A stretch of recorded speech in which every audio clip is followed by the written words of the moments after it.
For This Week in Washington, I'm Brian Darling. Debt relief, education, and climate change are the three big issues this week in Washington.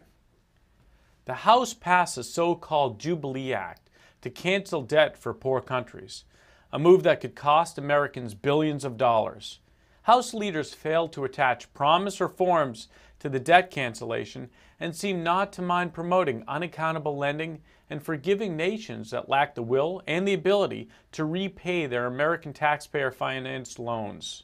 According to Congressional Quarterly, more than 30 developing countries have received nearly $80 billion of debt cancellation since 1996.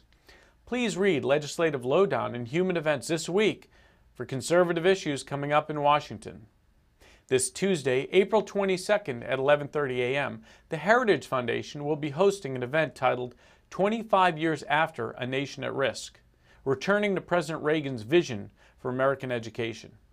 Senator Jim DeMint of South Carolina and Edwin Meese of the Heritage Foundation will discuss a quarter century of reforms and increased government involvement in education that has done nothing to change the fact that American education remains in a state of crisis. Conservatives support the Reagan ideals of increased parental choice, limiting federal government involvement, and restoring state and local control in education. Ben Lieberman, environmental analyst for the Heritage Foundation, has written that there was both good and bad in President Bush's climate change speech last week.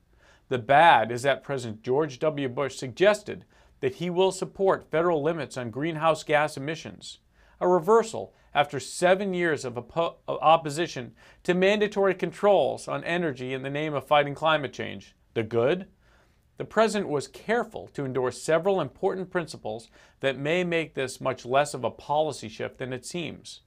Conservatives don't want legislation that will destroy the economy with mandates and new energy taxes. That's This Week in Washington. I'll see you next week.